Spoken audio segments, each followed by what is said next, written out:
What's up, everyone? Welcome to Pat's Chat. I'm Doug Kyed, joined as always by Michael Hurley. We are going to discuss the Super Bowl. We'll mix in some Patriots talk as well, but this is primarily probably going to be an Eagles and Chiefs chat podcast.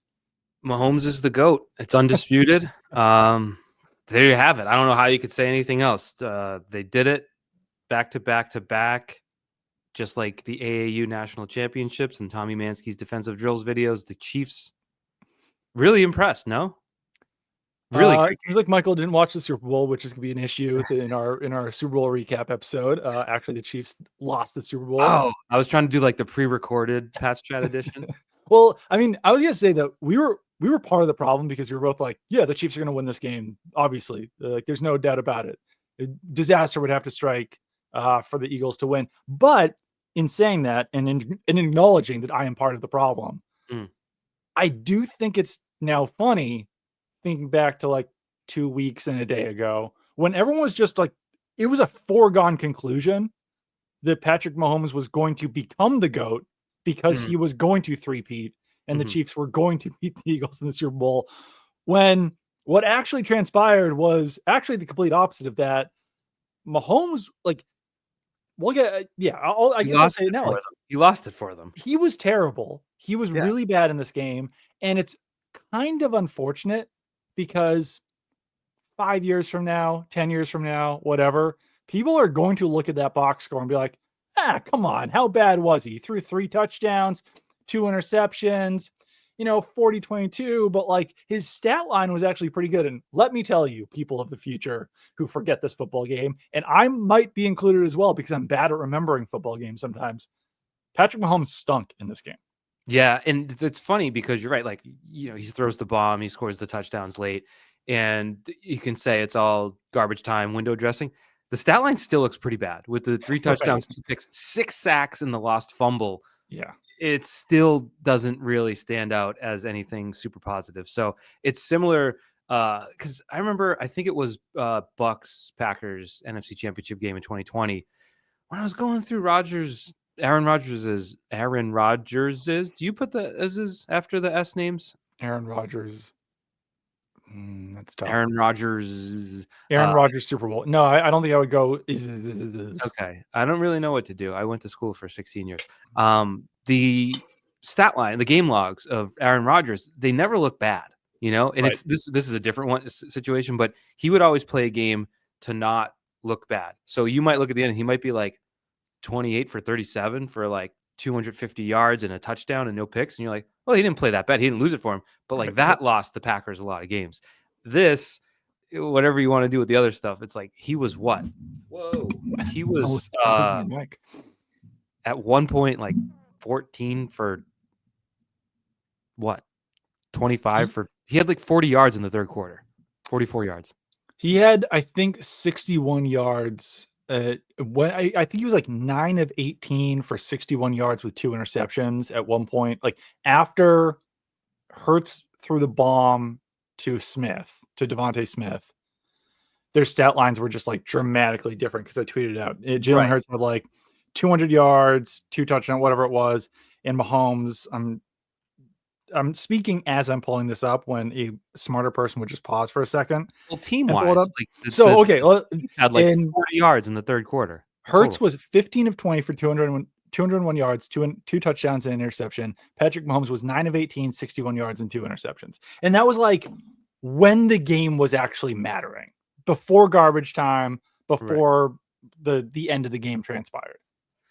Yeah, I mean, he did terribly. It was awful. It was something like we've never seen. And I know maybe because we're Pat's Chat, maybe because of how we found the GOAT discussion distasteful, maybe we'll lean toward Brady, but Brady would never have that Super Bowl. And it's funny, I was thinking, well, 2 things. I was thinking the fact that we were part of the problem is like anyone's case for the Chiefs winning was always like, well, they're the Chiefs, they're going to win. And we were the same thing. So it was nice to see a disruption of that. But it reminded me, because the Eagles obviously 0 blitzes. Yep. And I don't mean they sent a 0 blitz. They did not blitz a single time. They had constant pressure on him. The 6 sacks is insane. He always, and it reminded me in that way of Super Bowl 42 in a way, where the Giants just rushed 4 and got home every other play, basically. So you kind of do have not an apples to apples, because I don't know if Randy Moss is on the Chiefs this year, but you know what I mean? There's Brady has had a game like that, and he did not throw the game away with 3 turnovers, 2 of which, I mean, the interceptions were terrible interceptions, rolling right, and he doesn't see Cooper DeJean. Like, even if he wasn't there, that pass was behind Hopkins, but like it might have been picked by the guy trailing Hopkins too. Yeah. Yeah, that was really bad. Jalen Hurts also had a pretty bad interception, but the DeAndre Hopkins, I don't even know if you can call it a drop. Like, I know that wasn't on Mahomes, so I'm kind of changing the subject here for a second, but like, that was a dual combination, I think. that was wild. Like, He was open. He was so open, just running free, and the ball like hit him in the bicep. Like, it was such a bizarre. Like, I know he was kind of tripping and lost his balance, but like, I don't think I've ever really seen that before, where a guy like can see the ball, hasn't lost the ball in the lights, but also is making the worst possible attempt at catching a football. I'm rewatching it here. Oh my God, he was so, and he's like going up the field with it. I think he didn't know whether to keep running toward the sideline or to cut it up, and he was kind of stuck in between. And he forgot that he needed the ball to do either one of them. Yeah. Oh, here we go. Here's your, not like it hit him in the hand. Did it? Yeah, and then he kind of fell on it. Chris Jones fell off the bench. Just a lot of bad. Oh God, the body language on the sideline. Yeah. It was shocking. And I made myself chuckle today. Hey, shout out Xavier Worthy with 157 yards and 2 touchdowns. Did you know that? I didn't. I did, while also acknowledging that over 100 of those were in garbage time. But still, what a game. MVP. I was kind of laughing this morning because I'm like, that Andy Reid stopped practice last week, probably not this week, probably a little bit this week, and installed one of those goofy Roopy-Doo 1945 Orange Bowl spinorama, and they're like, oh, this is going to be great when we're up by 2 touchdowns and we do a little spinorama motion, and instead they just got absolutely punched in the mouth for 60 minutes and never got to play. It's too bad. Yeah. At one point, I think during that moment when Mahomes only had like 60 yards or whatever it was, he had a 35.5 PFF grade. I think he probably finished with something in like the high 40s or 50s, which is like kind of silly that garbage time counts. Yeah. I think that they do a decent job of not counting it as much as when the game's in like matters and everything. But like, I think I was looking back, Brady's lowest PFF grade in Super Bowl was like somewhere in the high 60s, which goes to your point where like he never had a game like that in the Super Bowl. And if Mahomes still winds up winning 8 Super Bowls, whatever it was, then like, yeah, you can revisit the conversation at that point. But I think that this does give some context for how good Brady was. It brings us back to sanity, where it's like, all right, maybe we shouldn't crown someone as the GOAT when they haven't even won half as many Super Bowls as Tom Brady at this point. Like, maybe. let's chill out. I don't know. That's a tough take. I don't know if I can agree with that. I think 3 is more than 7.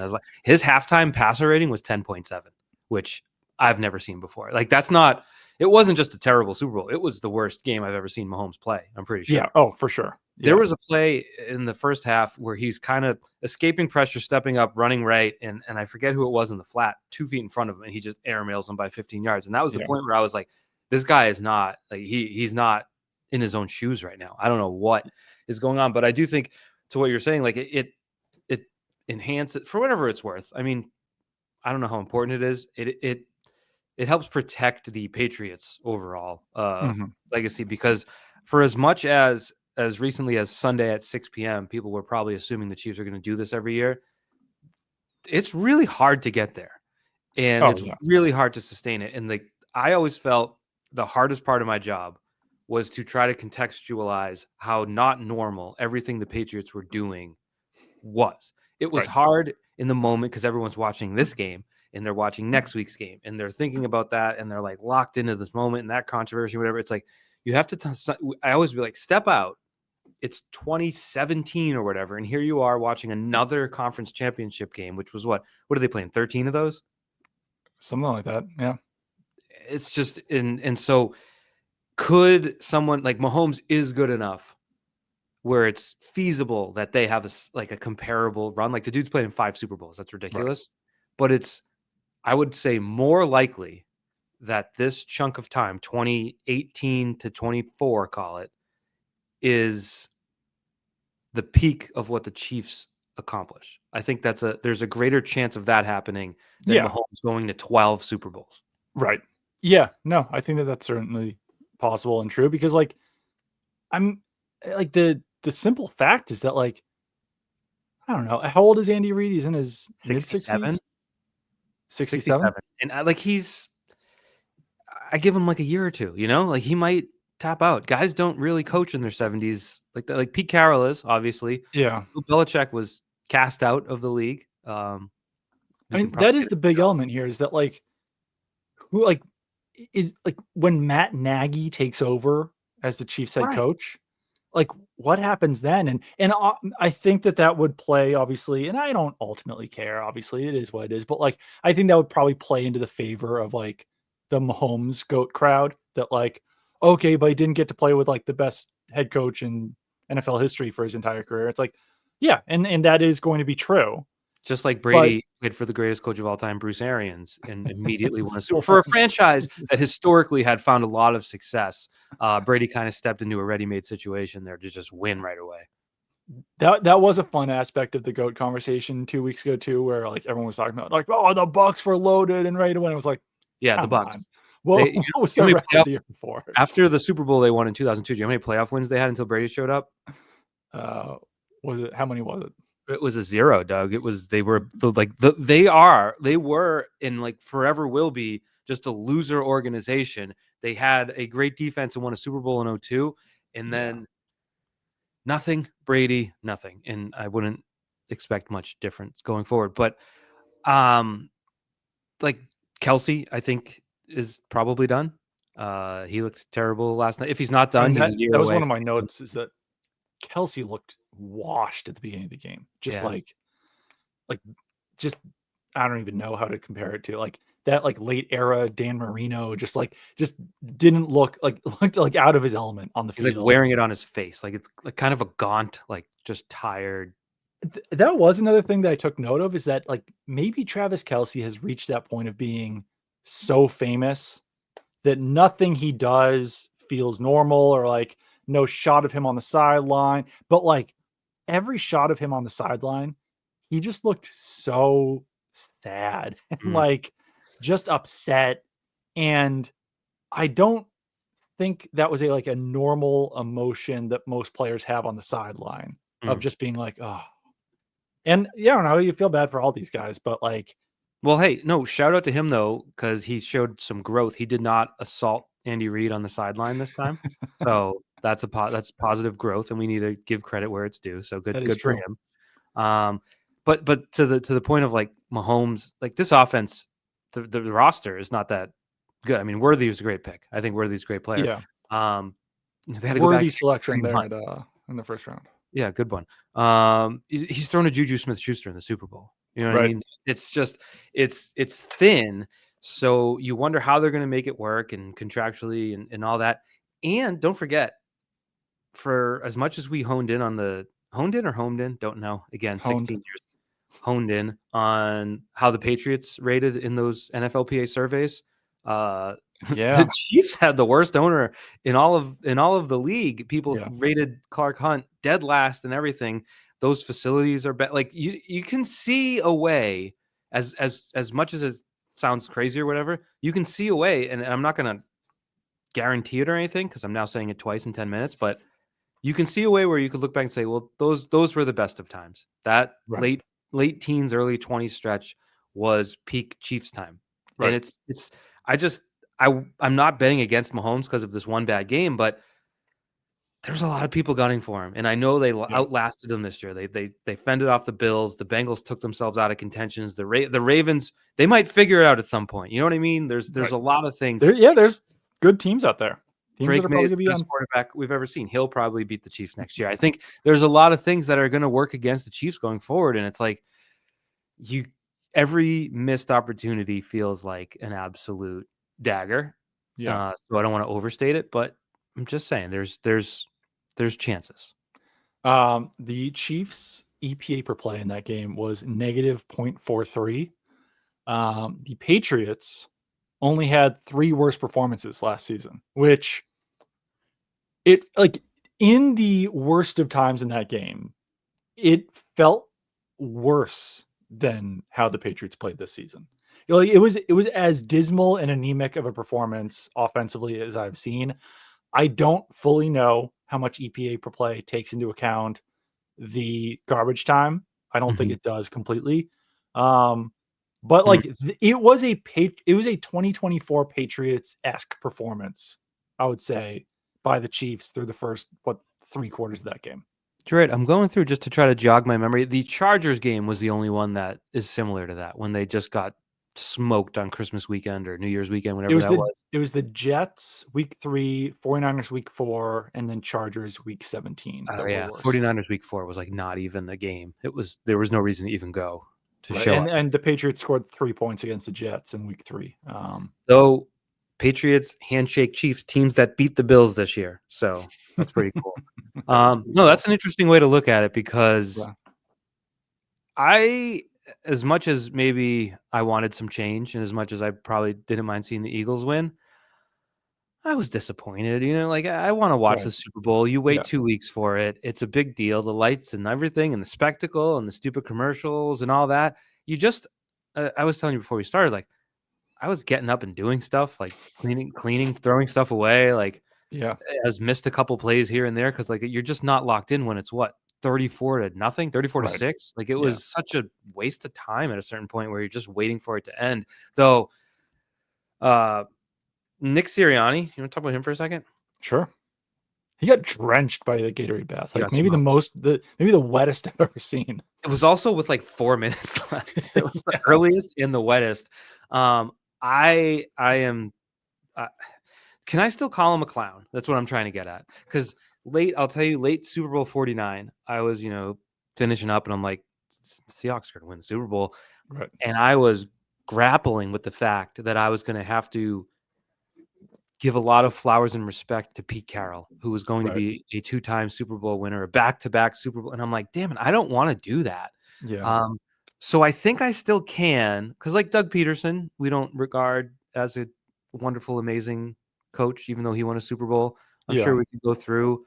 Like, we still think it helped like solidify McVay, but like, can I still hang on to Sirianni being a dork?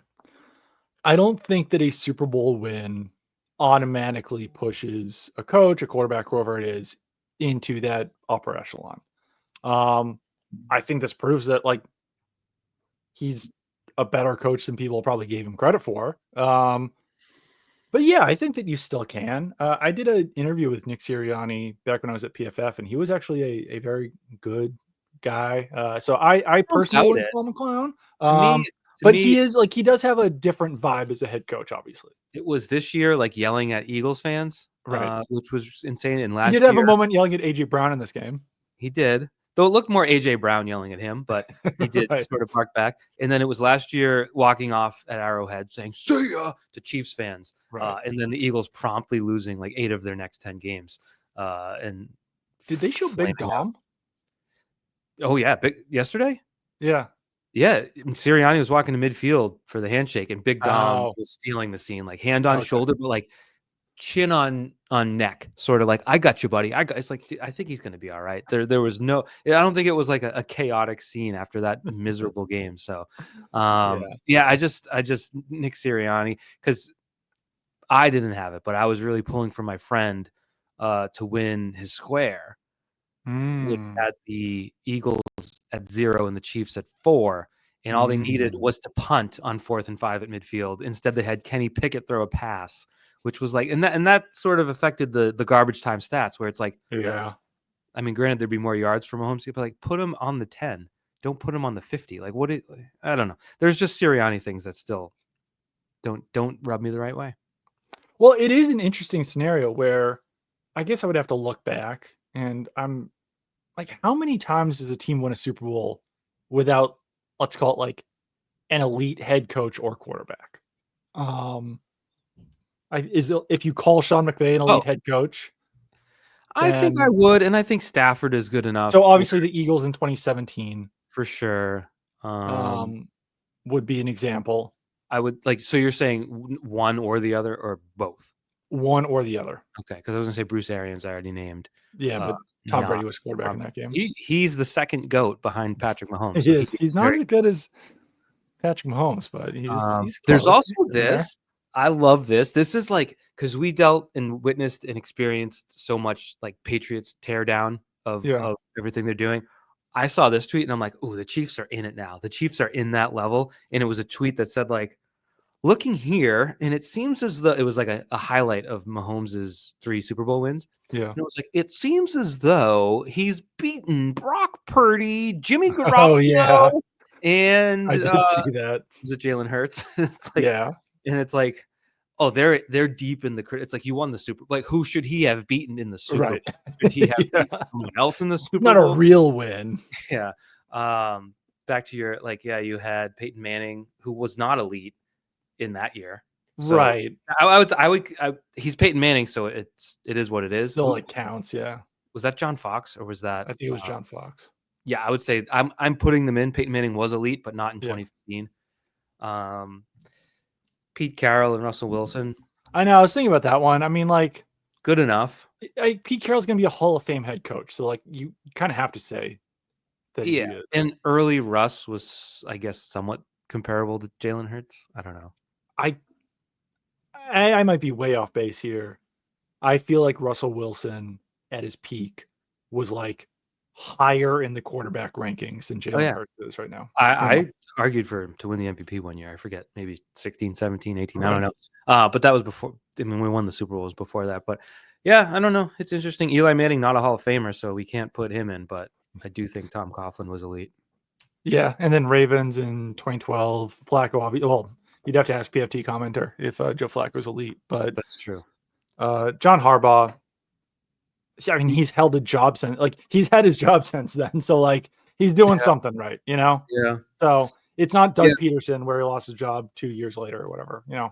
Anyways, just a bow, maybe put a bow on the Mahomes, Brady, GOAT thing. And it's like the Rodgers news kind of ties into it. Right.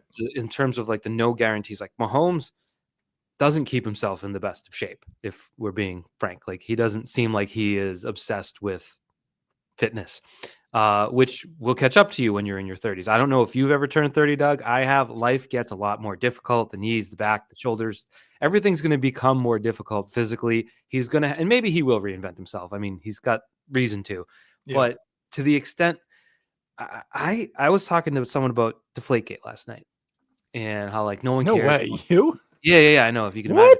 And it was like no one cares about it anymore. And I'm like, if Tom Brady, it your 1-year-old daughter? How old is Ruby? She is 1. Yes. What was it? Was it her that you were talking to? About? No, she is not old enough for the children's book that I've written about it.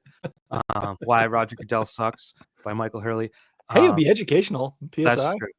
That's true. I mean, it's education that clearly was missing in this country. This is your calling right now. You got to write a children's book about Deflategate. All right, I'll get in touch with Tom's people. I think you're 10 years too late, but still. What better time than now? I'll let you finish at some point. And it was, no one thinks about that anymore. No one cares about that. And I was like, yeah, because he came back in 2016 when he was 37 and had a season that no 37-year-old has ever had. And then he had a season that no 38-year-old has ever had. And then he had a season that no 39-year-old has ever had. And then he kind of tied Favre for the best age 40 season of all time, but then won MVP, went to the Super Bowl, set records. So I give him the edge over Favre there. And then had the best 41 age season and the best 42 age season. And it's like, people forget that's not normal. And he also won the Super Bowl after that game at 43, right? Was he 42? No. I'm saying after, like, in 2014, like even after Deflategate in the Super Bowl when against the Seahawks, when balls clearly weren't deflated, he won that game too. Yeah. Right. And so the point is, he did all this, and it's a reminder, like, it's not like he had a really good season for a 38-year-old. He reinvented what you could do, and like blew, and like that was another challenge in my job, being like, hello, like, whatever, get into your Brady fights or whatever. Like, what he just did at 39 has never been done. And I would put up all the stats of every 39-year-old quarterback ever, and you could combine them all. You could combine them all, and he was better than them all. And the Rodgers breaking up with the Jets thing is a reminder, like, people can't do it. Yeah. You can't do it. Like, Right. what he did was insane, and Yeah. so you could say, yeah, Mahomes, maybe he'll play longer too. It's like, probably not. Right. It's just not normal. You hit 35, you wind down, and then you suck by Peyton Manning. You suck by 40, and then you retire, and then you do your Yep. post stuff. So I just think this is a big hit to the Chiefs in terms of building, because there's no guarantee that you'll be, what was this? Their 5th Super Bowl appearance since 2019? 5 and 6 Yes. years? Yep. Is that right? It was 5 and 6 years. they've won 3 of 5. Yeah. I'm a big football guy. 5 and 6 years? That's incredible. Someone should cover It that. is. But I just it's not bankable to say they'll go to 5 in the next 6 years, obviously.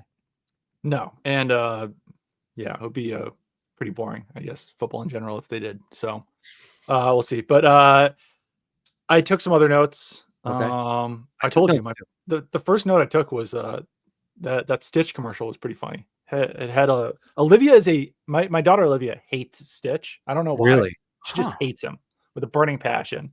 Probably Every time we see like a Stitch shirt or toy in a store, I do the dad bit of like, "Oh, Olivia, should we get this?" She go, "Ah!" But nice. even she had to admit that the Stitch commercial, the Stitch trailer was pretty funny. I have a Um, if you have a point, I'll let you finish it because I have a Stitch question. That's your point. So you're a frequenter, you're like a Disney World guy, you Yeah, know? we're a Disney World family. We go pretty You often. Yeah. you experience a lot of Yeah. Disney fans walking around Disney World. Yeah. You probably buy stuff, for Olivia at the store. There's all sorts. Why is there so much Stitch stuff? It's a really good question. I don't know. Has anyone seen the movie? I saw it once and never again. It was very forgettable. I don't do people even like the movie, or they're like, that is a cute little I toothy think animal? it's an easy character for Disney to brand as like a little rascal, you know what I mean? Like, oh, he's a little troublemaker, he's a little scamp. So I think Isn't the that's why. isn't the movie like sister's taking care of her little sister and like child services come and like take the kid away? It's like, Yeah, I don't think it's a particularly good movie. It's like for some reason Disney does kind of lean into these like obviously like Grumpy, the dwarf mhm. in Snow White, like that's one they lean into because it's like, oh, dads can wear a grumpy shirt. But then like Tigger for some reason is a shirt that a lot of people But and so Tigger, like, it's I grew up with Winnie the Pooh, like, there's some sort of nostalgia thing to it, like, nobody grew up watching Lilo and Stitch, I don't see, it's just Stitch see is that overrepresented in the Disney world. see that's where us being 38 comes into play because I think there are people in the world younger than us who actually did grow up Disagree watching with that. Stitch. I don't know, my sister was of that age, and it's like, I don't even think she Mm. had the VHS, and she had every VHS, so Yeah, no, that's fair. I no, I completely agree with you. I don't because I mean, my as I said, my daughter is a Stitch hater, so it's she good. doesn't We need understand more of those. either. We need more of those, like, I don't I've seen people older than me wearing Stitch stuff, so I just and Is then there still a Stitch ride at Magic Kingdom? Does that still exist? not that I'm oh, that was in, like, inside Tomorrowland, right? Yeah, it was in I like don't Alien yeah, Encounter, whatever it was. I don't there's think it. Yeah. but, I was when I So, was but preparing, that tells you how silly this is. they closed His the damn like ride. I know that they had to like force him into an existing ride, but Yeah. like his ride was so unpopular that it closed. I Like guess that how often did they just close a ride and just leave a space empty, you know? right. And I think the ride that it took over was, like, some sort of, like you said, alien thing where they, like, came to life and, like, attacked the crowd or something. It was, like, apparently really scary for It kids, was known to be like way too scary. like, traumatized. Like they Um, messed up. Disney but screwed up. when I was prepping for my first Disney trip a few years ago, I, Yeah. like, followed all the Instagram, so I got a lot of, like, in the algorithm, and it was, like, core memory unlocked, and it was, like, weeping your eyes out because you met Stitch, and I was just like, I'm trying to say this as gently as possible, but, like, you need to talk to someone if that is bringing about tears, meeting a man in a suit or a woman in a suit. Yeah. Uh, talk to someone because you gotta work something out there, and that we all do. But that is a really weird way for it to manifest. Yeah, I want to make note that like we're a Disney World family, but like we're not adults trying to meet characters type of thing, you know? Like Yeah, I yeah. I booked lightning lanes for my kids to meet Olaf, and my account was like already booked for something for a lightning lane, so like I Yeah. couldn't do it. So I get in line and I'm like, I didn't know it was like indoors. Can I Oh, just yeah. stay with them to like, keep an eye on them? And the lady Yeah. was like, I really shouldn't let you. But okay. I'm like, ma'am, if I'm scheming to meet Olaf the snowman, like throw me in jail, like get the police and arrest me and throw me in for the rest of my life. I just don't want to leave my kids in a room alone. Can I just watch them while they meet Yeah. the Olaf snowman? Yeah. I got really sidetracked there, but my bad. No, it's okay. That's my fault for including a Stitch note because we did have a lot to say about Stitch. It's true. He's Apparently we did. he's You know, very polarizing. yeah, we'll do a Stitch ranking, polarizing Disney power rankings. But my first note, Yeah. basketball football, Oh, we're gonna go I note for note. felt I like like this. 4th and 2 opening drive. I'm like, this is the whole game. The whole Yeah. game is that's how I felt. And they get it, and you're like, oh wow, they're down this. And then obviously the call, which was soft. It's funny, the two soft calls early. The OPI and AJ Brown did not look like a foul in live Yeah. speed, but in slow motion did because of the slight head jogging, even though it's like standard hand fighting on Right. every play that goes up the field. And then the soft call on the Chiefs absolutely looked like a penalty in live speed, but then Right. didn't at all in slow Yeah. motion. So Yeah. I would say those two canceled each other out. But when they He did. Yeah. lined up, I'm like, you're going to go for it at midfield on the opening drive and give Right. Mahomes a short field in the Super Bowl. Like, great. That's awesome. Way to go. So that's how bad the Chiefs were I mean, well, they ended up punting, but you know what I mean? Like, it feels like if you could rewind it and they don't, and they get stopped there, the Chiefs probably would have just not scored anyway because of how bad they played. Right. Yeah. I think it was the rules analyst. I don't know for sure, but Sleepy Pereira, I wake up, think it was Mike. Pereira. Because like when they were analyzing the call, someone, well, he hit him in the face, and was like, yeah, but they didn't call illegal hands to the face. Like they Yeah, called pass interference. I mean, like it it wasn't being to the violent. face didn't have anything to do with them calling OPI. Like Yeah. I don't know. So that The way I would explain that to like anyone that maybe doesn't watch football is if you've ever seen a insect with big antenna off its head and the way it uses them as feelers, like that's right. what receivers and defensive backs do Oh to yeah, get a sense of it wasn't a spatial push recognition. off. It was Yeah. not a push off. It No. was a touch. It's Yeah. just the fact that the defensive back's head kind of cocked for a second. You can see Right. why he threw it, but it's like, man, that is probably the worst offensive. Well, I won't say that because Rob Gronkowski set a record for worst OPIs It's in the true. history of sports, but that was a big one. And the other thing that I noted on that play, I took notes early.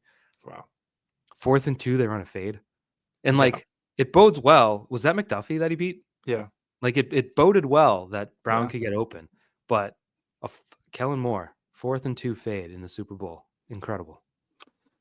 It's interesting. Kellen Moore. I think he'd be a hotter head coaching candidate if the cycle happened now. Mm-hmm. And I'm curious to see if he still goes to the Saints or if he's like, hey, I'm a big shot. I don't Yeah. want the worst job, but we'll see.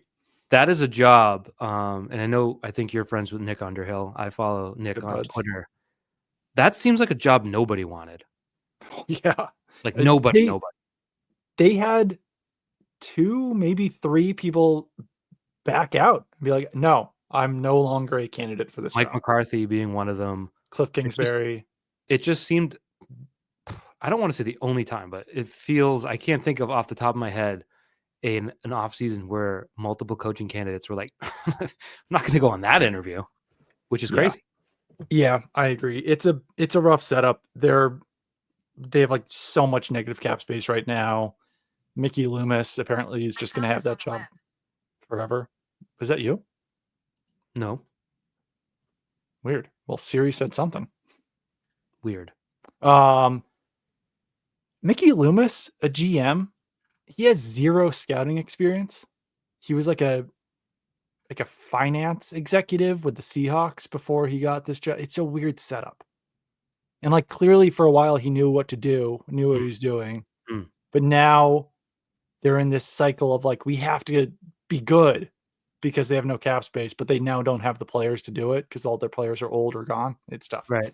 Yeah, the Saints, they're not very exciting, but the game was in the New Orleans Superdome. That is true. So it would be easy for Kellen Moore to just stay. True. Like out of ease, it's like, well, I could just stay and at least until the parade tomorrow. You got to go to the parade. That is true. My third note was the OPI. My second note was at the score bug. Little big. Dude, not only big, there was no Wild. background. If It was so it weird. was 7-0, right? Yeah. And the 7 is white. It's a big white letter. There's no outline, there's no shading, there's no it's just a white 7 on the screen.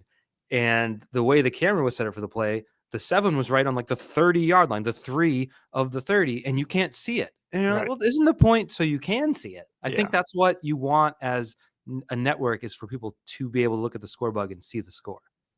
It was just a weird decision to go with that too, because like the KC and PHI were just completely nondescript, huge, bold capital letterings.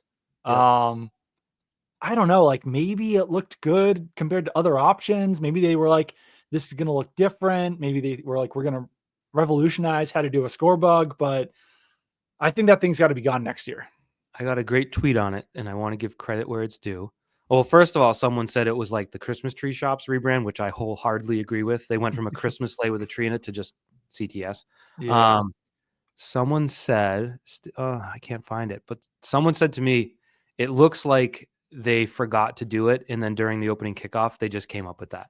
Like you just open your computer and you're like, oh, here it is. Yeah, it looks like they just typed it out. Yeah. Like the KC it looks, I mean, it's probably the same font as the PHI, but it looks a little different because of the way the K is, and it's just like, do the Chiefs font or logo. It was awful and it was distracting, but it gave us something to watch when the game sucked. Somehow I never saw the Christmas tree shops rebrand. Oh, I'm looking at it now. It's hilarious. I mean, like, that's one of those weird things where like that store just can't exist outside of New England, because like we as New Englanders know what Christmas tree shops means, but you could understand for them why they'd be like, we need to rebrand. People think that this is a Christmas store, but correct. Yeah. And it's similar to Burlington Coat Factory dropping the Coat Factory. Now it's just Burlington. When you live in a state with a Burlington where there's a Burlington store in Billerica, which is a town that neighbors Burlington, and you try to explain where it is, and it's just I'm going to Burlington in Billerica. Yeah. It's very, and it moved in Billerica. It was one place in Billerica, and now it moved to another one, and it's just chaos. It's just absolute chaos. I got a note. You want my note? Yeah. I mentioned last week what bothered me about the tush push is like everyone's offsides. Yeah. Did you see how offsides everybody was? Yes. Chris Jones was literally sideways. He was. That was a His right shoulder was over the football. Yeah. His helmet was touching the center's helmet. Yeah. And it's like, I'm not up in arms like you should call a penalty. It's like, because this is what they allow now. There's there's at least 3 hands in the neutral zone. Yeah. There's Chris Jones's shoulder and helmet in the neutral zone. And it's just like, I mean, whatever. That's like the NFL's way of leveling the playing field for the defense. Didn't help. I have a few notes on the tush push. First of all, it's the tush push. Insisting on calling it the brotherly shove instead is like, we're way too far past that. No one calls it that. It just feels so forced when anyone says brotherly shove. I got to interrupt you real quick because I just thought of this. They're gonna remember Tebow used to run the fake sneak jump throw. Yeah, they need to do that with this and call it the ass pass. Thank you. It's good. I like that. So what would they ban about the tush push? That you can't push your quarterback? The push, and there's got to be something about, I don't know, 3 players within 2 yards of the center in the backfield. I mean, maybe I'm an idiot. I don't think it needs to be banned. Like, no one else is good at it. Like nobody else just is be good better at it. I don't know. Like it's legal. I think they were hoping that Jason Kelsey's retirement would kind of end it. Right. It didn't. Yeah. But we saw Josh Allen sneak 55 times 2 weeks ago, and he sucked at it. He couldn't get a yard. He's 6'12". I mean, like 50 pounds. Couldn't do it. I think I made this point a week ago that probably the most effective element for the Eagles is that Jalen Hurts is just much stronger than most quarterbacks. And it's a skill. 500 pounds, whatever it is. But everyone knows they're going to do it when they line up that way. Other teams could put Ramondre Stevenson under center and have him do it and probably have the same effectiveness. It's not like the Eagles are catching anyone by surprise on this. Doug, other teams could put Jacoby Brissett in, briefly to fake like he's going to do it, but then come out of the game and not do it. Other teams could do that, presumably. Yes, you're But right. I think to the point, it's a skill. It's not everyone is good at sneaking. Tom Brady, this is the Tom Brady podcast, was unbelievable at sneaking the ball. He could see nooks and crannies the way that other people couldn't, and he could fit his body. Jalen Hurts is really good at this particular play, and nobody else seems to be good at it. So I agree it probably doesn't need to be banned, but there's just something about the sprinting to the line, the spacing of the linemen, and what it does to the – there's no neutral zone anymore. And I feel like they can't police it because it's like a sprint on both sides, and it's hard to see in with 8 helmets. So that part I don't like, but I don't really care that it's an effective play for them. I think that's good. I agree. This is not. We don't need to go long on this topic, but the Fox pregame and halftime crew. It's been a lot of the same guys for what 30 years. Yeah, well, I don't know if you noticed, but Jimmy Johnson died pregame, and they did a whole ceremony for him, and then was he retiring? Is that what that was for? Maybe. If he is, I think it's probably for the best. Like, I think that at a certain point, like obviously it was the best pregame whatever show for a very long time. At some point in the last 30 years, they probably had to decide whether to keep Terry Bradshaw or Jimmy Johnson. I don't know if you can keep both of them.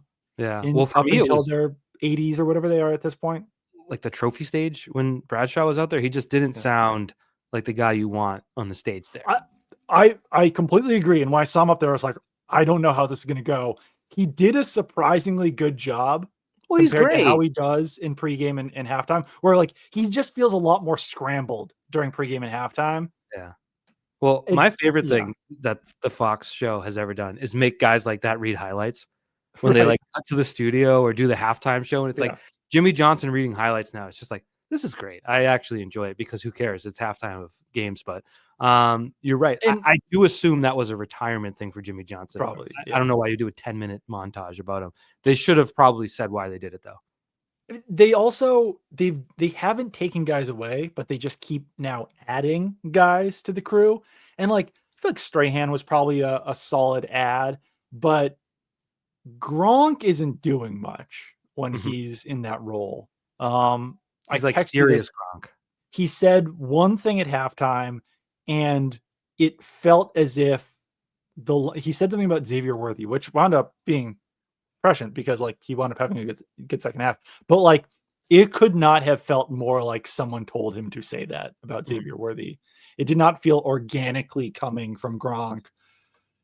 So I don't know. I don't know what Fox should do, but I do think if Jimmy Johnson's retiring, that might be a good first step. But I don't know if they've now added someone else in the crew to. Yeah. So like, are they just going to keep adding and adding and adding to try to figure this thing out? At some point, nostalgia for when this all started can only take you so far.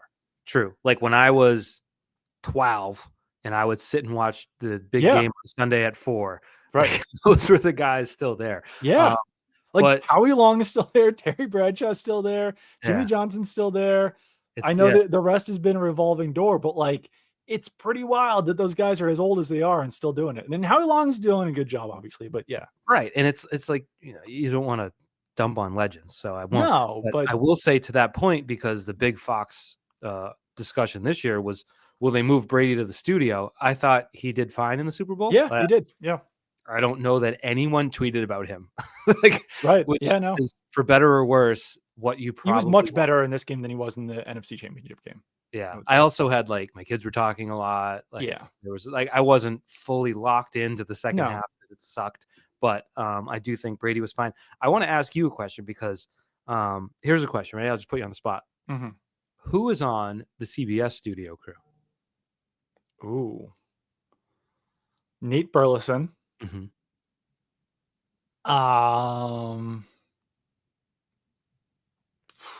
Is Jason McCourty's not on there. I don't think. Is he? Because he does. That's a really good question.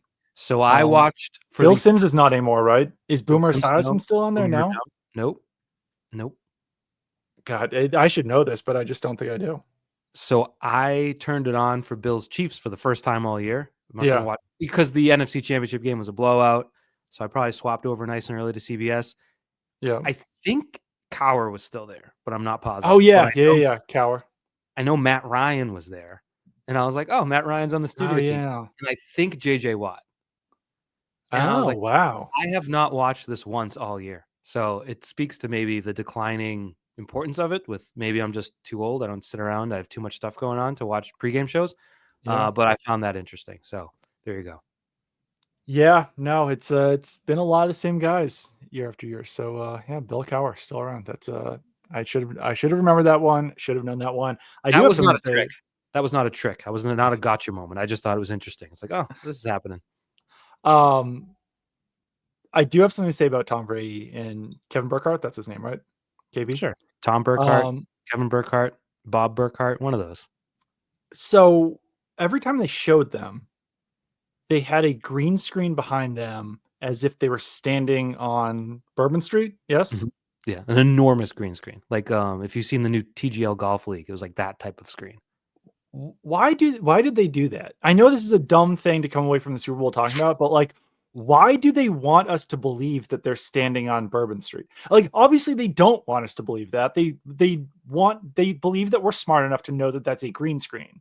But like, why do they want them to look like they're on Bourbon Street? Like, they're in the stadium. Why can't they just show them in the stadium?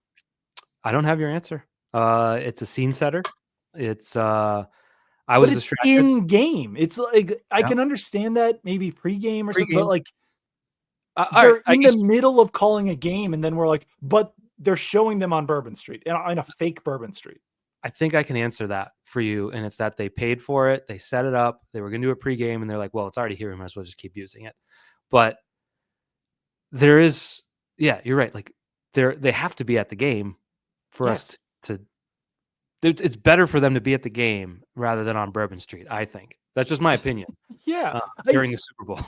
I every time they showed it, I like couldn't stop thinking about it for the next 5 minutes. And I know that this is probably, but Matt in our comments just said I legitimately had the same thought. Isn't the aesthetic of the booth kind of cool? Yeah, like Yes. you want to kind of see here are the guys at the game. Right. And Yeah. I just the idea of them being like, no, they're actually standing on a street on an empty street in New Orleans right now. Right. Just it does not make any sense to me. I agree with you. Yeah. I don't have the answer. I wanted to point out and ask how many field goal false starts did the Eagles have? 3? Yeah, it was a lot. Because that was another one when they called the false start instead of the offsides. I was like, let me see that. And you could clearly see a flinch. And it was just clearly like a Chiefs got in their ear this week and said this guy false starts every single long snap. Yeah. But I found that interesting. That could have been a catastrophic moment if the Could have Eagles been. didn't have a 40-point lead. And if the Chiefs didn't just crap the bed completely. Patrick Mahomes got punched in the face on a strip sack. That was a wild play. That was like, I mean, I get that would have been, I don't think it was an impactful enough moment, but like refs possibly, I don't know, they probably couldn't have called a penalty on that because the ball was already out, right? Well, I think so. He's still a passer. Right. It's Yeah. not like you lose protection as soon as you fumble. I don't think if Yeah. they're standing in the pocket, that I was pretty actually, impressed that he got up from that one right away because he got hit hard. and it was the same one. Speaking of Super Bowl 42, I forget who got Brady's arm. If it was Jay Alford or if it was Strahan or if it was Tuck. Was Tuck in the 07 Super Bowl? Right? Was he like a I rookie? think so, yeah. I think he won both. But Brady was uncorking a deep one like that, and someone grabbed his wrist, and like Yeah. the throwing motion still went through, and you could see the arm like flip, and you're like, he might have just torn his UCL. That looked like Mahomes last night on that one. But Well, you usually also only see either the guy come from around to strip sack the quarterback or him get hit hard from the pocket. That one was both. Like he yeah, gets the arm hit, and then the guy is just shoving. I think it was it Humphrey that he was pushing back, and just like smacks him in the face. So like well, that, also that was it body Jalen motion Carter of that like, hit him? what was that? Was it Jalen Carter that hit him? I think so. Yeah. He was being held also. Right. Yes, he So was. it's like Yeah. 6-1. But But I think just that combination of being like, I got strip sacked, boom, I got hit in the face is like, it's gonna be jarring for a quarterback. Yeah. Like, possibly the worst thing that could possibly happen on a play for you. I had to double check because I was not taking notes at that point. It was 37-6 in the fourth quarter when that Okay, yeah, happened. yeah, So even if they had called roughing the passer, which would yeah. have been interesting, I'll be honest. I know the rules. I don't know every rule. If you no longer have the ball, are you the passer? It's a good You still question. can't just wallop two-hand someone in the face. But Right. But if I you're do being want to. held, it's better. This is Pat's chat, so I do have a Patriots related question for you. Maybe Yeah. topic. If we were like a PTI, it would be on the screen. Mm-hmm. Does this change or impact or affect or modify your thoughts on the Patriots and how they're going to start building what could be a decent team?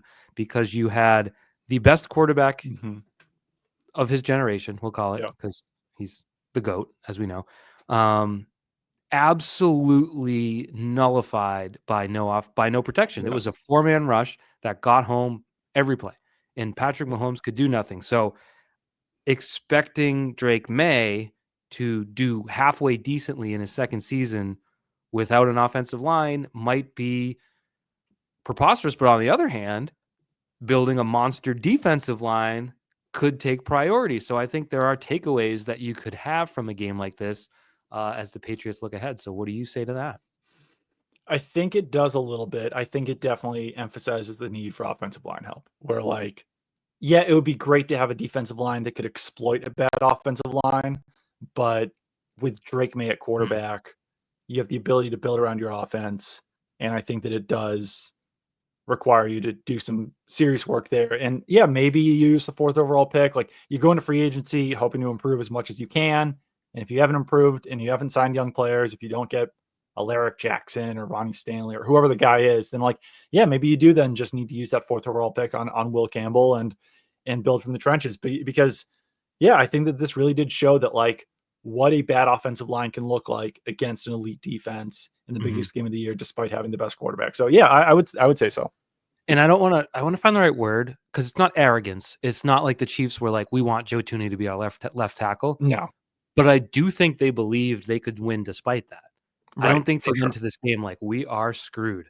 No, So there's an element of let's play this game out without Joe Tooney at left tackle. How different right. is it? I would say pretty different. You know, Yeah, like yeah, Mahomes was pressured so much that even when he wasn't pressured, he was rushing it. He was forcing it. That interception to Bond, like what the hell was that? yeah, yeah. So I think you're probably right. And in what you said, it would be nice to have a defensive line that could exploit bad offensive Mhm. line play. Vrabel made it clear at that press conference, like I don't think this team is nearly good enough to take No, advantage of bad football. right. So I am, if I'm doing my mock drafts, which I've never done, but you know, maybe this is the year. Maybe Mike's mock draft. I'm having the Patriots pick offensive line. I just Yeah, feel I've been feeling that since Vrabel spoke that that's where they're going to go. I agree with that. One quick thing. I keep refreshing PFF to see the grades from this Super Bowl, and they still haven't uploaded yet. And it says data currently under review. This Big could net feel numbers. petty. This could feel petty from me as a former Yeah. PFF employee, but there was one game Mhm. yesterday, and they have a lot of employees. I feel like they could probably be churning this out a little bit quicker. Like It time wrapped is up. of the essence right now. They wrapped up by 10. It wasn't a late one. Yeah. It's Yeah. 10. It's been 12 hours since the game ended. So that's an aside. Best Mm. commercial. I don't know if you saw it because it was super late, but did you see the Tim Robinson commercial? I did, and I rewound it for my wife. I was like, "You missed this," and I did the rewind because it was post game at that point, like 30 Yeah. minutes just to get it. I thought it was definitely the best one, but I am biased because I find him hilarious. But There's extended cuts on YouTube. There's like a oh, 2-minute version of them like talking to Chasmo and all this thing. It's like very, very much worth watching everything Chasmo that you can find. you know what's Um, sad? Someone sent that to me the other day, but I'm like, I want to go in like yeah. Costanza's dad. I want to go in fresh. I don't want any spoilers. So now I'll watch it. Good to know. Olivia, my 7-year-old, also thought it was hilarious. She calls Tim Robinson the "you can't skip lunch" guy, which Hmm. is It's true. apt. You can't skip lunch. Hmm. I currently have a hot dog under my sleeve right now, just in case. But so we're in a safe space. We're 55 minutes into the podcast. Yeah, yeah, yeah. Bill's girlfriend. Yes, glad we got to it. I had to delete a tweet because I realized I quote tweeted one that I just searched like Belichick's girlfriend to quote tweet something and didn't realize it was one that commented on the size of Bill's boobs. So I messed up there. I didn't read. I just saw the picture that was in there, that in the quote tweet, and then someone sent it to me. I'm like, oh, I probably shouldn't be. I didn't mean to quote tweet something that commented on the size of his breasts. That's fair. Not what I was going for. But so I saw that commercial, right? And for anyone that doesn't know, Belichick's teenage girlfriend was in the Dunkin' Donuts commercial right next to him. She had a speaking line. She's 24. I don't want to get us to get sued. Okay, well, she was wearing the Falcons shirt this week. She was a sophomore in high school when that game was played. She was playing her Sweet 16. That was a big year for her. Sweet 16, driver's permit. The Patriots beat the Falcons in the Super Bowl, so good stuff. Yep. But I'm at the point now because she seems to be commandeering the Belichick ship when it comes to social media, when it comes to public appearances, when the NFL awards show, like the outfits, the rings, all this stuff.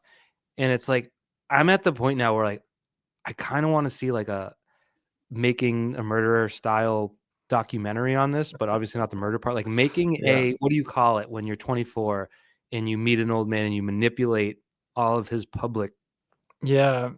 making an influencer, making it I don't know what the it'll be called like Snapface or MyFace. Yeah. I mean, what do you think the Dunkin' Donuts people, or what do you think like Affleck and Damon thought when Bill was like, yeah, I'll do it, but my girlfriend has to be in it? Yeah, because I can't imagine they were like, Bill, we want you, but only if your girlfriend will do it too. You know? It's at the point. It's weird. It's weird, and it's out in the open. And when we used to do our little radio show, it was a big topic, and it felt like people were avoiding it. Now it's like NFL awards, Snoop Dogg's making jokes. It's a Super Bowl commercial. Right. It's because it's not as if like you wouldn't recognize Bill Belichick if his girlfriend wasn't there. You know, like it's not as if like she's an important identifier of who Bill Belichick is. Right. So, I would argue that the Dunks people were probably like, well, people won't recognize her anyway, so it's fine that she's there just as someone. Right. But everyone like, I was distracted. That didn't seem like a very good commercial. Jeremy Strong in a vat of coffee. The Affleck brothers. Drewski. Bill's line delivery was a little rough too. Felt like they got the best one they possibly could and had to like really slide it in there somehow, you know? Yeah, it was not a good commercial, I don't think. I think they were trying to follow up on last year's Dunk Kings, which I thought was great. Yeah. But this is what happens when J-Lo and Ben Affleck split. You lose quality Dunks commercials like that. It's really too bad. Brady did a robot one too. I did. Yeah. I don't want to be a stick in the mud. And once again, we're in a safe space. We're 58 minutes in the podcast. Because ultimately it is funny, but Bill's girlfriend wearing the Falcons Super Bowl champion shirt is like, it's just a level of pettiness that you usually don't see out of people. And I'm not usually a big like, oh, Bill's so petty, blah, blah, blah. Like, I think it's fine. Bill can be as petty as he wants to be. Everyone can be exactly as petty as everyone wants to be. Like, I want him to be petty. Like, I think it's more entertaining that way. He's not here to teach my kids the meaning of life. He's here to entertain me. And so being petty is entertaining. Like there's a whole industry. I'm not a wrestling fan. Yeah. It's called the WWE. If everyone in that was like humble and virtuous, it would be a very poor experience entertainment wise. Like you need personality, thoughts, controversy. So I personally have no issue with his girlfriend wearing that shirt, but like it is just so like funny and not what you would usually see. And also can't imagine that would have been happening if the Falcons hadn't, well, clearly, but like if the situation last year never occurred where the Falcons chose not to hire Bill Belichick as head coach, like if he had never been passed over for a job by the Falcons, I don't think she's still wearing that shirt, right?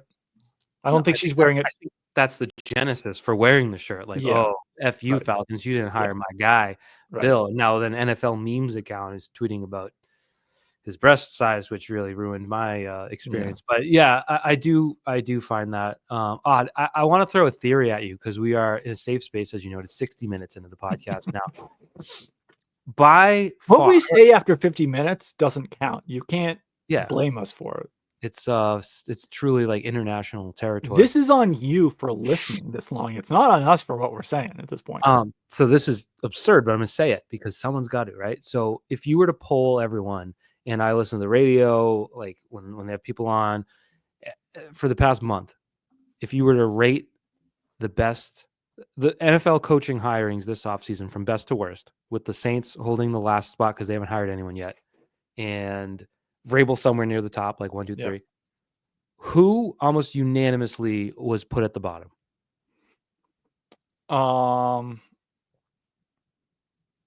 Cowboys. Brian Schottenheimer, because he's not a head coach. And even Jerry Jones said as much. Like, you might not know who this guy is, but so as you know, Doug, there's a clause in Belichick's contract on June 1st. The buyout becomes $1 million instead of $10 million. He also hadn't signed his contract up until like a week or two ago. So why is no one at least throwing this? I'm not going to throw the theory. I'm going to ask why nobody has thrown the theory out. That because I thought there'd be a team that would put a little placeholder guy in that everyone knows isn't really going to be the coach. June 2nd hits, and then it's like, well, we have a big announcement. Bill Belichick's actually our head coach, because $10 million, that's a little much to pay to get a contract. And what do you miss out on? The draft, obviously, spring minicamp, all that, and then nothing. So would you be better off if you're the Cowboys having Brian Schottenheimer as your head coach? Yeah. Or having Bill Belichick having missed minicamp in OTAs? I love this theory. This is a great theory. Thank you. That's going to be our headline. Bill Belichick, future coach of the Cowboys? ? Not out of the running. It's $1 million. That is $0 to Jerry Jones. And does he want Brian Schottenheimer to be the coach of the Cowboys? Really?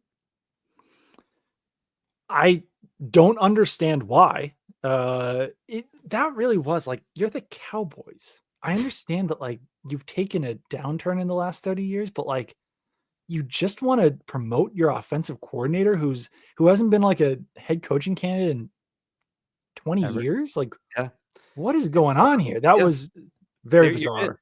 You're in. You're buying in. I'm just saying there's I would buy more into this theory if they had like just promoted their linebackers coach, defensive coordinator or something, because then that would leave room for Matt Patricia to come in and be their defensive coordinator. But Matt Eberflus is currently there. But no, I love the theory. I think it's great. The only thing, and not to argue against myself, it does seem as though Steve and Brian are going to be at UNC, and it would be kind of rude, but maybe they could all get it. I don't know. They could all just go. I don't know. It's just, I just still have trouble picturing, because we're talking about Bill Belichick. I have trouble picturing him coaching against Syracuse on Saturday, September 30th at noon on the ACC network. I have trouble even envisioning that. Yeah. What do you think of Duron Mayo being on the Patriots staff? We did that. Did we? Yeah. Oh, my bad. That was our last. Yeah, we did. Yeah, we did. You had to take that. It was weirder. Yeah, I did. I forgot if I said that on the radio or on here. Sometimes that happens to you, you know? Yeah. I mentioned it. Brady, the robot commercial was pretty good, because I think it was a commentary on his critics this year. Right. Yeah. And it's good that he didn't have too many lines in it. He tends to be a little corny with his delivery. So it was a good one, I thought. Gronk took a shot in that commercial as well. He got a stray on that. There was a PSI note in Brady's wristband, if you noticed. Oh, it's like Brady's 12 PSI or something. That's funny. Deflategate. It's interesting. Like, I don't listen to podcasts. There's too many podcasts. Stop listening to podcasts, everyone. Except this one. No, just stop listening to this one too, especially after the 15-minute mark. But I'll see clips of the Edelman and Gronk's podcast on my algorithms. I'm like, these guys are great. This is awesome. Like, these guys, like, Gronk's so funny in it, and Edelman's so funny and everything. That like, it would be good for Fox to somehow channel like that version of Gronk. And like, maybe you need Edelman on set with him there too, or maybe you need like Brady on set. Maybe you need someone that he's like actually buds with. But I don't know. There's a path for Gronk to be better at this. I think Edelman will probably, as long as he's not making too much money off his podcast or whatever, has a path to being a good analyst as well. But yeah, I think they are in your same mind space with the old guys doing it, because they had Gronk they made a big deal of it. I had the pregame show on, and it was like Yeah. Gronk's first interview, and he interviewed Dallas Goedert at like 3:00 on the field.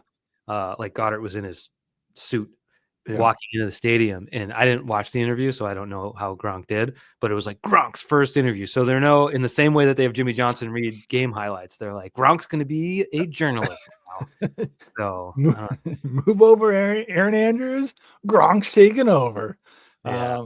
But no, some of those clips of what's their podcast called? Dudes Guys being dudes, dudes on guys. Dudes on guys. Funniest thing. Very funny. Let me see. Edelman Gronkowski podcast is called Dudes on Dudes. Dudes on Dudes. So we almost got it. We almost got there eventually. I was on Instagram one day, as I tend to be, and I'm going through the stories, and it was like one of those serious statement things. And it was like, due to the ongoing Los Angeles wildfires, there will be no episode of Dudes on Dudes released today. It's like, oh man, we lost Dudes on Dudes. This fire is serious, man. No. I thought that was kind of silly. There's got to be a lot of carryover from Edelman's Games with Names and Dudes on Dudes, but the clips from both are good. Games with Names I've listened to a few times. It's got structure to it. It's got structure. Those are actually like when you had like Amendola on, like there's some really good Patriots era ones where they. Oh, definitely. Yeah. The Ernie Adams one. Both of them. I don't think I caught the Ernie one. I know Patricia was just on, so that was. Yeah, I've seen enough clips of Patricia that I feel like I get it. But yeah. Yeah. But we are doing a lot of promo for Julian Edelman, so you're welcome, buddy. Hopefully he'll repay the favor. We could do Pat's reminiscence chat, because I was thinking about Edelman recently and how he's really become a media person. Remember when he first got to New England, he was an outright dick. Amendola too. And I saw a clip, I think it was with Bill Burr, Edelman was. Yeah. And he was talking about how Ari Fleischer came in, the former White House press secretary, and like, right. Yeah. He was like, we were trained how to handle the media by the guy that took questions after 9/11. And I think some of those guys that are like scrapping for a roster spot like Edelman took it to such heart that like you couldn't speak to him. I guess you hadn't started covering the Patriots in like 09, 10. That was when I was first starting. So in the locker room, like in 13, the first like full year that I was on the beat, no one talked to him. Like even when he was having a really good season, because it was just like he's just kind of a tough guy to deal with, like kind of a dick, whatever. But then at some point, me and him, like he warmed up to me a little bit more, which made things a lot easier. That was probably around like 15, 16. Yeah. Even so like he was like one of my better quotes for a while. Right. Even the 2014 run, I feel like he was standoffish at best. You know what I mean? Right. But then I think he realized, and he was actually very smart at this. He realized that like he could be kind of funny during media availability, and that like that would warm him up to the fan base, that like the clips that people show actually make people like you more. And like I think more players should realize that we're not he realized if they show some personality, then fans will like them. You can't play forever. You might as well start being a human being so people can know you, and you might be able to turn that into a career at some point.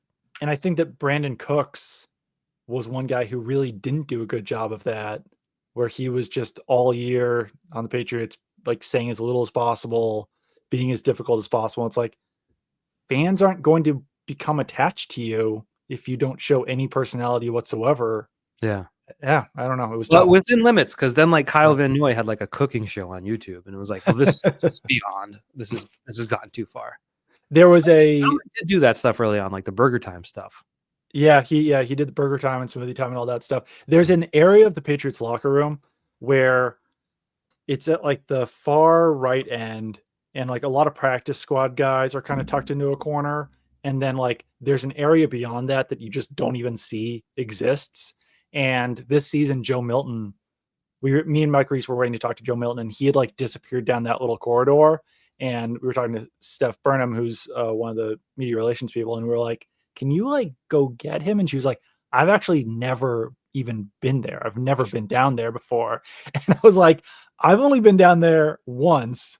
And it was when I asked Edelman if he could talk, and he was like, yeah, follow me. And then like brought me into this like weird area behind the practice squad guys where there's like like vending machines just because he didn't want to have to talk to anyone else. So I was like, all right, I'll follow you into this weird place. I don't know if you're gonna like take me down here to kill me, but It's not like opposite. Like if you walk in from the press conference room, you just bang a right, yes, and then yes, there's something around the corner there. yeah.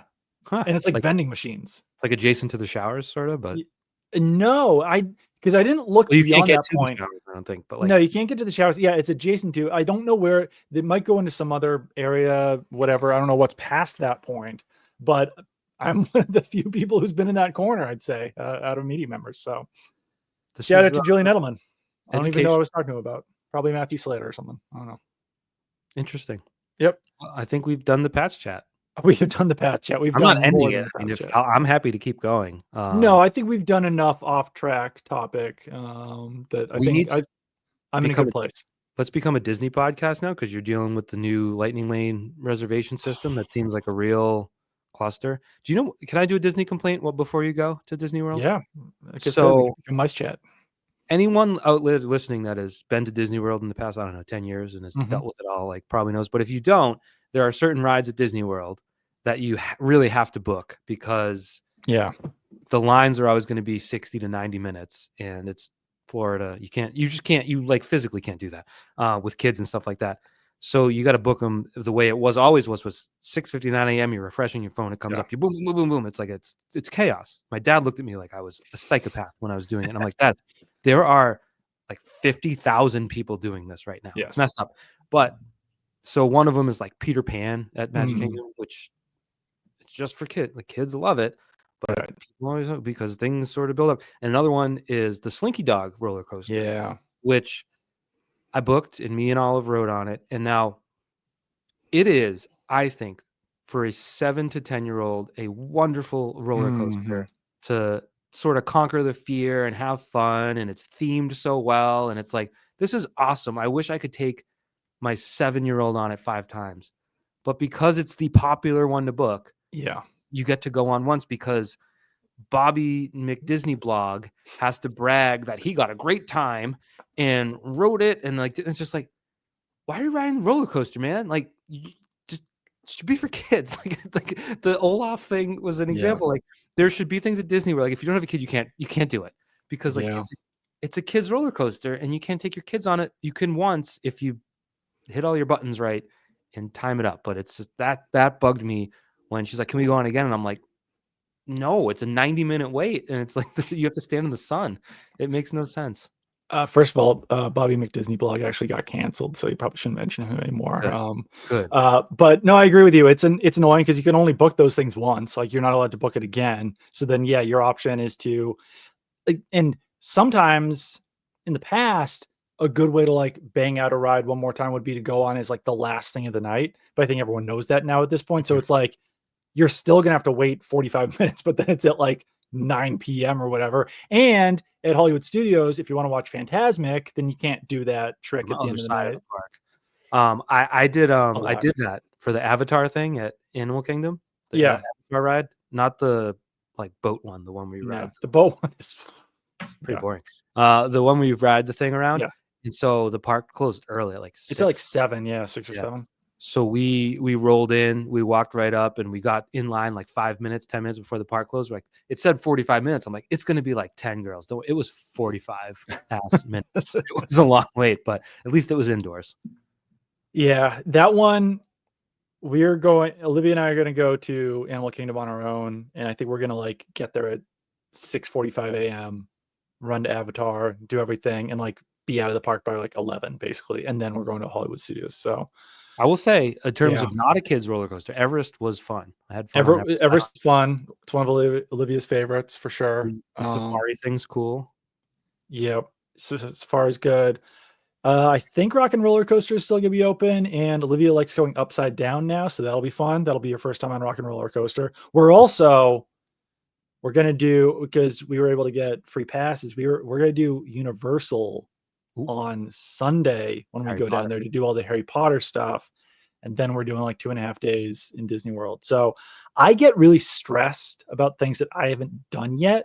Right. So fortunately, our friend Zach is coming with us to Universal, and I'm just going to make him do everything. But like this new Lightning Lane system where you pre-book everything, is inherently stressful for me because it's not something that I've done before. And I really felt like I had mastered the old system, which did kind of suck to have to wake up at 7 in the morning. But like, I felt like I had a great grasp on it. Yeah. And now there's just this anxiety hanging over me now that I'm gonna have to figure out a new system, and I don't know what it's gonna look like. So The first time I went to world this problems. when I was like 6. I was like Yeah. in kindergarten, and then I didn't go again until like 2 years ago. It's 2022. You were 5 in kindergarten. I know. Oh, you're right. Yeah, I was. Yeah. Yeah, it was probably 91. I think 90, 91, whatever it was. I might have been 4. I don't know. So I had really not grown up going to Disney, and then we were planning our first trip, and I was like, it's got to be all right.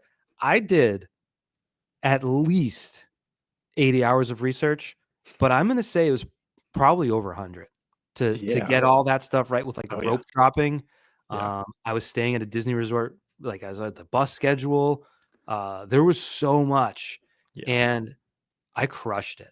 I got to be honest with you. Yeah. Like it was a perfect game I pitched. Yeah. We did the rope drop for Seven Dwarfs Mine Train. We were like right up at the rope, and then you look back 5 minutes later, there's 1,000 people behind you. You're like, what? It's really wild. I had a couple hiccups, but I'll tell you off air because I think I should probably stop talking about it. My move to rope drop Ratatouille was like, people will write books about it. It was incredible. What I pulled off, like people don't even know, but it's okay. Now they do. There we go. It's like war. It's like going to war. You've got to map it out. You've got to you got your piece of paper, you got your strategies, and then you just got to go in there and execute. And I'm happy to say I did. Unlike the Chiefs in Super Bowl LIX. All right. Well, we will talk to you guys again soon. Thank you for listening to the Pat's Chat podcast. Rate, review, subscribe, do all that fun stuff. And we will talk to you guys again soon about a topic unknown. All right. Goodbye.